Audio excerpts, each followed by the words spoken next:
Hi, my name is Björn van den Heuvel and I'm a sound tech at the Church of the Nazarene, Hoekse Waard, the Netherlands. Today I want to show you a little bit of software I wrote for the Behringer X32 digital mixing console, called X32 PresetInput. It runs on a Raspberry Pi computer, a small box located in the back of our mixing flight case, and it allows you to set up a customized fader layer easily. Here goes. I did this because I want to keep the patches the same for each and every Sunday service.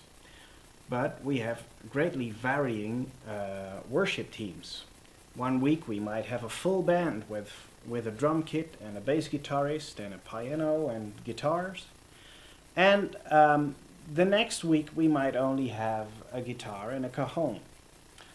So that's why I wanted to make this customized fader layer possible, so that the engineers on a Sunday service could just have the faders they really use and the rest be just black.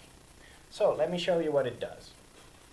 Let's say for this Sunday I would have only a cajon and a piano.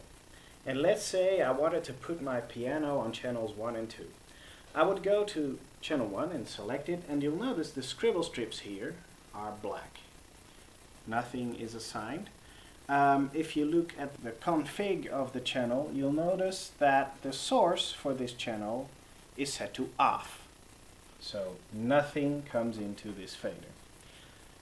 Now let me go to the library and load the left piano channel to channel 1. And you'll notice that after a few seconds the scribble strip display lights up and shows you that it's sourced to input A07. When I go to config, you'll notice the same over here. Now let's go to channel 2. Again to library, piano right, load preset, wait a few seconds, scribble strip lights up, and there you have it. The right hand channel for the piano, sourced from A08, which is from our stage box. On the third channel I would then load our guitar,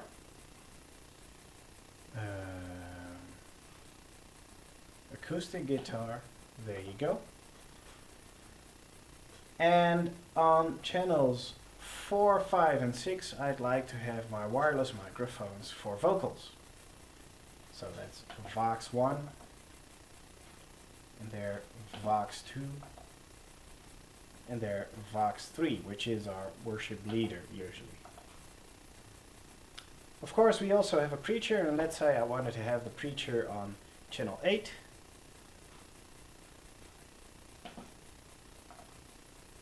And there you have it, a fully customized fader layer.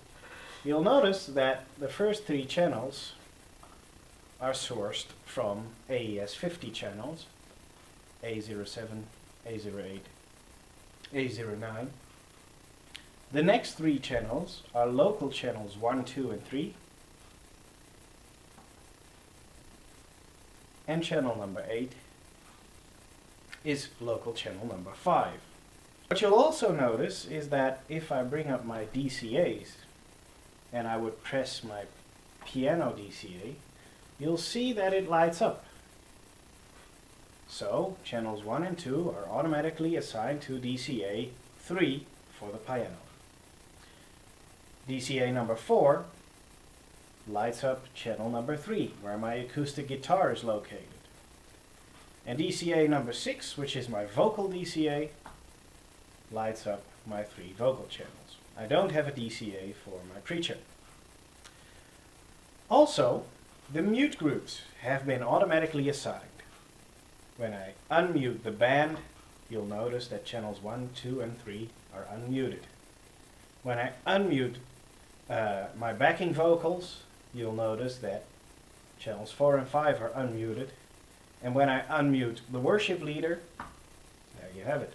Channel number 6 is unmuted. Same goes for the preacher. So, fully customized fader layers for the Behringer X32 by simply loading library presets. How it works is actually quite simple. You'll notice that when I load a preset, let's say I would reload the piano preset, that the channel name would be prefixed with a hash. There you have it. And after 1 or 2 seconds the hash disappears again. What the little Raspberry Pi does is scan all the channels and detect channels that have a specific name. And in my case I standardize that to a hash. It then sends some commands to the X32, renaming the channel, putting it, linking it to the right DCA, and linking it to the right mute group. You could, if you wanted to, send any command to the X32. For instance, set up equalizer or connect it up to a subgroup. Anything you couldn't do with a library preset, you would just set up in the program. So, I hope you enjoyed this video. Feel free to comment below, and in the next video I'll go ahead and talk about how the software is installed on the Raspberry Pi and what you need to do to configure it. But that's for next time. Thanks for watching.